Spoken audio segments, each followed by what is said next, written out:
Hello friends. Now I am explaining 1.3 concept. Chapter 1, concept number 3, procedure of execution of Java programs. In the previous topic 1.2, I explained a simple Java program, how to write a string on the monitor screen. I have explained every bit of the code meticulously. You must have the knowledge and write code on your own. Hands-on approach is very essential for a programmer. Okay, simply copying and all that, you will become a typist, you never become a programmer. That point always you remember. You see my code, understand every bit of code. After that, close the book. Write code. Writing is very good habit, very good natural habit. I repeat this statement many times during my lecture because you should follow that. That is a very natural habit which enable you to grasp subject very easily, naturally. And number two is it is a very effective debugging technique. While you are writing code, whenever your brain does not provide you information, there your pen stops. Immediately you can identify where you are missing. Simply seeing that, you feel everything is understood. But practically, while writing or typing, you get the problem. That's why don't avoid writing and reading also. Okay, now let us come to this procedure. Unlike many other programming languages, Java has a unique feature that is called write once, run anywhere. It is also known as architecture neutral or platform independent. I have detailedly explained this concept in Java concept pool as the first concept. You must have that knowledge. Because of that, you can understand why we are making it in two phases. Actually, as far as C programs are concerned, only one phase it is executed, that is compilation. Here, in two phases, first one is compilation. After compilation, mission code is not produced. An intermediate code is produced, that is called bytecode. That is not mission code. Thereafter, interpretation is there. Interpretation, the interpreter or JVM, Java Virtual Machine, transforms bytecode, that means intermediate code, into the mission code. That is the prime difference. In a nutshell, I am explaining. Keep it in mind and watch that concept, understand the strategy. That is very, very core for Java. Okay, that is the basic knowledge required for Java. Now, I will explain all the things in steps and all that. Thereafter, immediately after this lecture, you can find all the screenshots. By that, if you have any technical doubts also, those are clarified.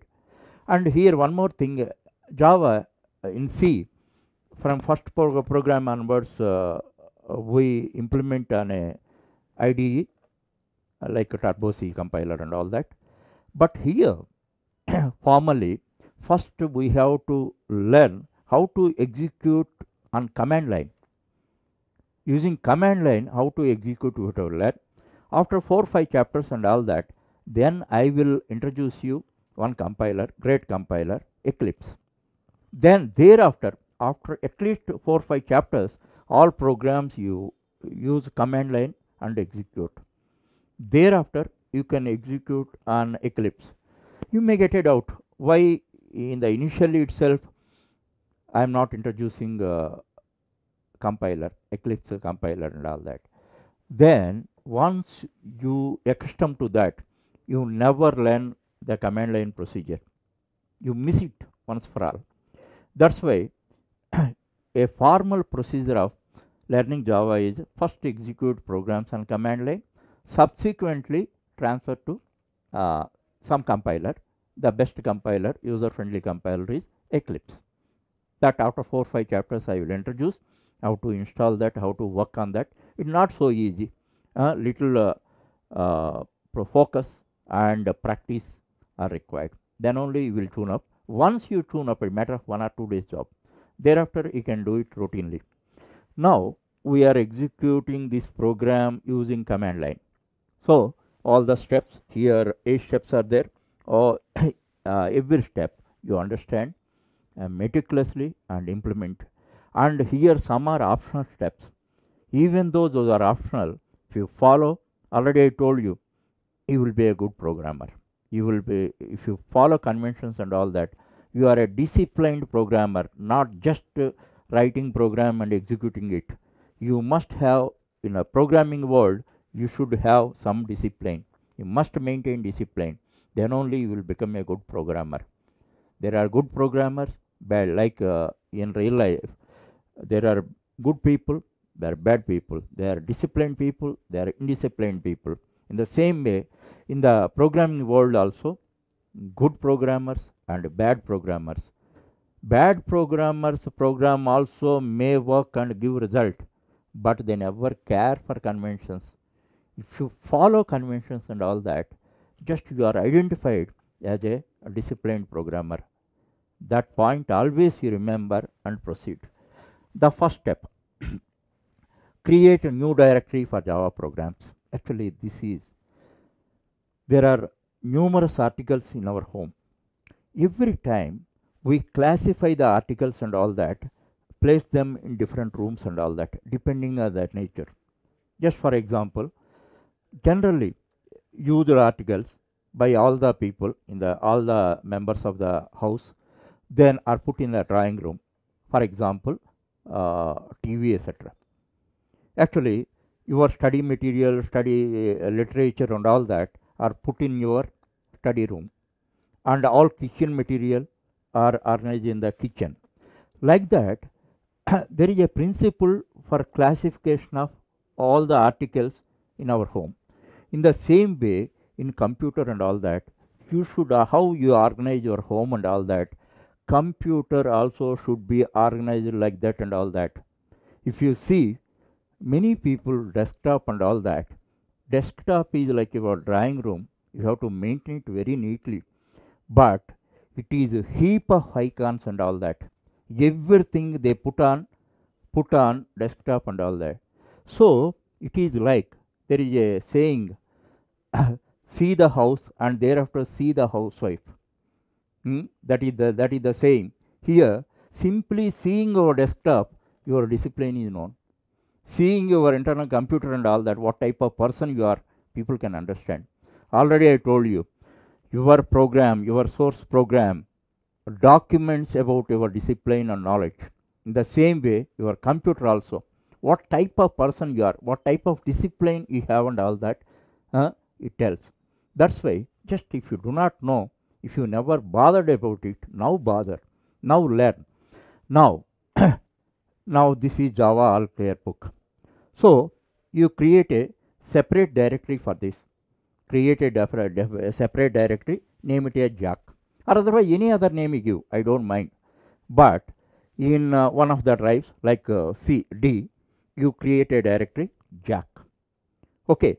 In Jack, one more directory, there are 20 chapters. 20 chapters, there are around 400 programs and all that. So, one more subdirectory you create, chap 1. That is always good. You give whatever names you want and all that for directories. But in C, one privilege is there. Suppose in my C All Clear book, there are 500 programs. If you don't create the chapter wise this thing also, there may not be much problem. Even 500 programs are there in my C All Clear book. Naming is not a big thing. You need not create chapter 1, chapter 2 and all that. That is a good habit, even though just I am telling you. Now CA 1 underscore 1 C. This is chapter 1, chapter first program C. Suppose CA 15 7 dot C. C All Clear book, 15th chapter, 7th program, C program. Like that, you can maintain, you can give, even 1000 programs are there in one directory, there is no problem at all. But as far as Java is concerned, one restriction is there. What is the restriction? The file name, source file name, should be the class name. Should be the, you don't have freedom.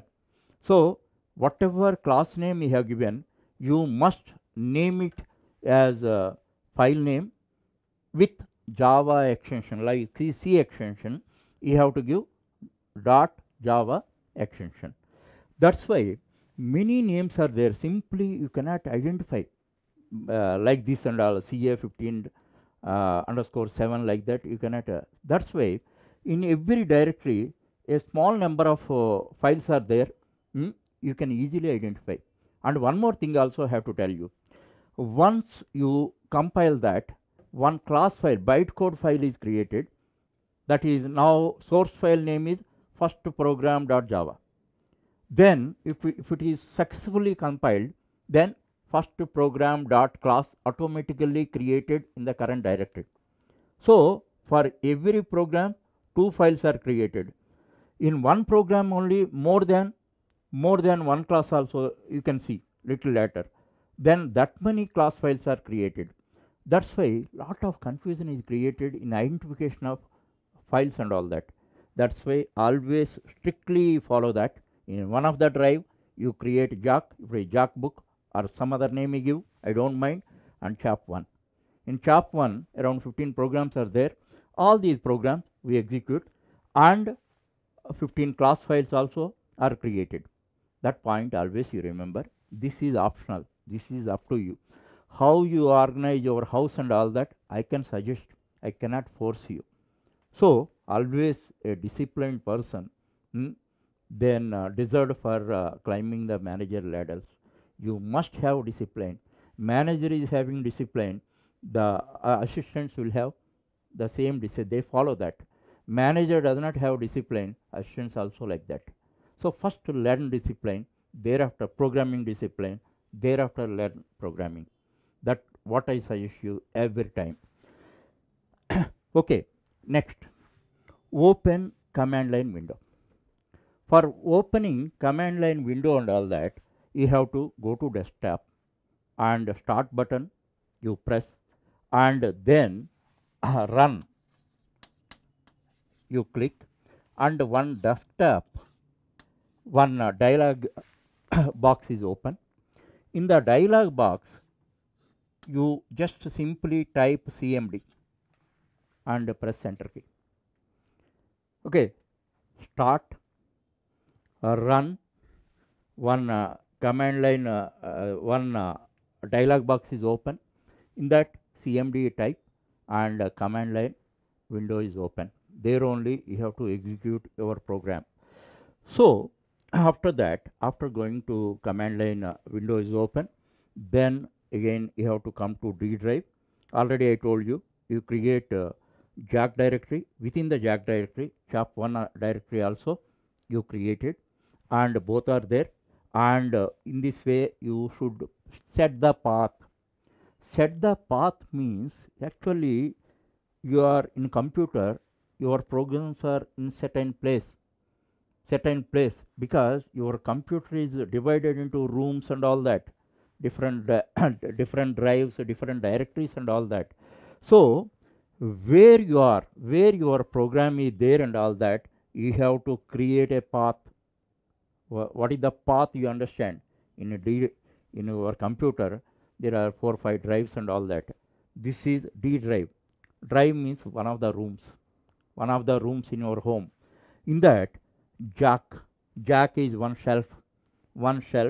In this shelf and all that, you created another slot, chap1, another shelf, and in this then you come here, there you are supposed to work. Then you press notepad, you type notepad. Then on notepad only, because we are not using a IDE, that's why on notepad we have to type our source program. Whatever I showed you yesterday, that program meticulously following all the conventions. Conventions are not for the compiler, conventions are for human readers, conventions are for your discipline. So on notepad strictly type all the 9 lines of code, and don't type line numbers. line numbers are created only for the sake of index. Those are not part of the source code. You must remember that. That is third step. Third step. Next, fourth step is typing the source program. Now, after that, you have to save it as. Now, file menu, if you open and all that, you can save as uh, dialog box will come. In the save as dialog box, then you have to save your program as Java program. Actually, here I told what name you have to give. Whatever name you have given to the class, that name only you must give it to the file. You don't have any choice. So, what name you have given to the source file class? First program. So, first program extension Java should be given. Extension Java is given only, it will become Java program. Otherwise, just it is a text. On notepad you typed, it is just a text document. So, now if you save it as, now first program Java is created created, and again open the notepad window. Then on the top of it you can find this name. Once it is saved and all that, on the top of it you can find first program dot Java, that you can find and all that. And here one thing, notepad don't close, you minimize, and command line notepad you have to switch from one to other depending on the need. So every time don't close it, just minimize it, and again open the notepad and find the file name on the top of the notepad window. Thereafter again come to the command line window and compile the program. Now your Java source program is ready. You saved it as. Now what is the compilation procedure? Now compiler is Javac. Compiler is represented by JAVAC, Java compiler. This code you have to use. Now this is your path. D drive, Jack directory, in chap1 directory. In this you type Javac. Javac. After that one space you leave. Thereafter first program.java. Your source file you are typing and press the enter key. Press enter key. Here .java is a must. Simply writing first program is not enough. First program.java. Then that is the source program, and you are compiling at a Java compiler. Then if there are no errors in your program, no syntax errors and all that, it is successfully compiled. Is successfully compiled and all that. For that one indication is there. What is the indication? Now whatever directory that is called current directory, you can find one more file, that is bytecode file. What is its name? You can find it. If you complete your compilation successfully, now already what is there? First program.java is there. Now after successful compilation of your source program, what is created? Bytecode file is created, that is named as first program.class. You can find, that is the indication. So byte file is ready. Already I told you, bytecode file is not, bytecode is not mission code. It is an intermediate code. Intermediate code. In order to implement the feature of write once, run anywhere, Java implements this strategy. This strategy. Now your class file is ready. Then first program.class is automatically created in your current directory. Thereafter you have to interpret your program. Now the last step, that is execution, it is called interpretation. Now compilation is over. As a result of compilation, we could create Java bytecode file. It is intermediate code. Now how to interpret? Now we see Java interpreter is named as Java. Java compiler is named as Javac. Javac, Javac, now Java. And here you have to provide bytecode file. Bytecode file also you should not put dot class. You have to simply put the file name without any extension. Here you must put the extension. Here you should not put any extension. Even dot class also should not put. However, it represents bytecode file. Bytecode file, and there are no runtime errors and all that. Then it is successfully executed.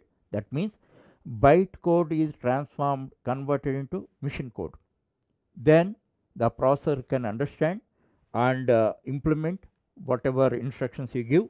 Now we have written only one statement in the program, that is writing a string hello Java is printed, is displayed on the monitor screen. This is the procedure. Actually, all these things, in order to explain not only commands and all that, in order to explain so many conventions and other relevant information, I explained it on the board. So you may have little confusion regarding command. Already if you worked on Java, you may not have anything, and for the first time if you are working, you may have little confusion. That's why immediately after this, in the same playlist, you can find all the 6 screenshot all these 6 screenshots one by one I give you. Otherwise, if you download the material, you can watch all these commands, and first at least up to 5th chapter you execute all the programs on command line. Thereafter I will introduce Eclipse compiler to you, and on Eclipse you can work like C compilers and all that. You can work on Eclipse, and little more practice is required to work on Eclipse. And here certain tips I have to tell you. You can use for first one is command line window, notepad window, 2 are there and all that. You just minimize, because you have to switch over from one to other and all that. That's why don't close it, minimize. So if you, while you are working on notepad, just you maximize it and work on that. Come to command line, execute. Suppose some errors have come in compilation, then again you go to notepad window. There you make necessary corrections and all that, and save it as again. Save the corrections using Control S, and then come to command line window. That's why don't close it, just minimize and come. And one more thing, actually now you are typing commands. While typing commands, the case sensitive language and all that, any small deviation or spelling difference is there and all that, unnecessary errors will come. So previous commands of the same session, that means not yesterday and all that, or otherwise 1 hour back you worked and closed the computer, again you on and all that, computer cannot remember. Current session, whatever commands you typed and all that, by using arrow keys and all that, you can retrieve them. Just for example, I am telling you. First, at the time of compilation, what you typed, Java lowercase. First program mixed case dot Java you typed. This is lowercase, and you compiled it. After successful compilation, next step you go for interpretation. In interpretation, don't type these commands. You can retrieve these commands. Same command you retrieve. What is the difference between this command and this command? Here C Java, this is Java, just C you delete, and here first program dot Java, here first program dot Java you delete. So why should you type? Typing time is waste. Number 2, you may commit new mistakes. That's why always use arrow keys. That is a smart way of doing things. Whatever earlier commands of the same session, you can retrieve it and use it. By that you can avoid committing errors, and you can save time also. So first to follow this procedure, just one time you have to learn everything. Thereafter, within a fraction of minute you can complete this.